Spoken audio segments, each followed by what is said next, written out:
जय हिंद सब लोगों को। देखिए हम सब का जो एक सपना था कि कैसे यूपीएससी जैसे बड़े सिलेबस को कैसे उसे पूरा किया जाए और गांव-गांव तक के बच्चों को भारत के सबसे बेहतरीन शिक्षकों से शिक्षा दिलाई जाए। इसी क्रम में जो हमारा पिछले 6 महीने से हमारा जो पूरी तैयारी चल रही थी कि कैसे इस शिक्षा को गांव के बच्चों को ये ताकि एहसास हो, उनको लगे कि नहीं शिक्षा इतना बेहतरीन हो सकता है और पढ़ाई भी इतनी इंटरेस्टेड हो सकती है। इसके लिए उसने बेहतरीन शिक्षक की भी जरूरत होती है। भारत के सुकरात के पास आ गए हैं। आज आप लोगों को रूबरू कराते हैं मणिकांत सर के, जो किसी भी परिचय के मोहताज नहीं है। मैनेजमेंट और स्टूडेंट्स के बीच, टीचर्स और स्टूडेंट्स के बीच कंप्लीट ट्रांसपेरेंसी होनी चाहिए।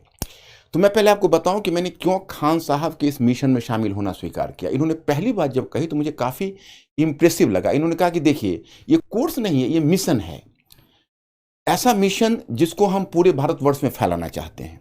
सर का कहना है कि 5 लाख से, देखिए अभी लगभग 5 लाख लड़के यूपीएससी का फॉर्म भरते हैं, जिसके सबसे बड़े कुछ रीजन में है कि इतनी महंगी है यूपीएससी कि अगर आप सोचिएगा कि सस्ता में कहीं कर ले तो सर जैसे महान शिक्षक से पढ़ने का अवसर नहीं मिलेगा। और अगर सर जैसे महान शिक्षक से पढ़ने का मौका चाहिए तो आपके पास बहुत 2-3 लाख रुपए चाहिए। इस सिलसिले में अभी क्या है कि गांव के लड़कों को इतनी कम फीस में भारत के सबसे बेहतरीन शिक्षक से पढ़ने का जब मौका मिलेगा, मणिकांत सर जैसे शिक्षक से पढ़ने का मौका मिलेगा, तो नए नए लड़के जुड़ेंगे। और जो अभी 5 लाख लड़के फॉर्म भरते हैं, अब आने वाले समय में 20 लाख लड़के फॉर्म भरेंगे। तो जो पहले क्या था कि डीएम, एसपी, बड़े बड़े अधिकारियों का सिलेक्शन इन्हीं 5 लाख में होता था और ये जाके भारत के 140 करोड़ लोगों को कंट्रोल कर। इन लड़कों को ऐसे गांव में बैलगाड़ी पर जीवन बिता दिए। अपने गांव का सर लड़का मेहनत करके, एक हमारे यहाँ लड़का आया था सर पढ़ने, वो नदी से बालू निकाल के भरता था और उस पैसे से फीस देता था। हम कहे भैया ये फीस लेके हम भगवान को क्या मुंह दिखाएंगे, तुम सफल हो जाओ, यही मेरा सबसे बड़ा फीस है। तो जो लड़के इन बैलगाड़ी पे जीवन बिता दिए ना, हम आप बच्चों को कहते हैं मन लगा के पढ़ाई कीजिए, आपके माँ बाप को हम इस एम्बेसडर में ना घुमा दिए,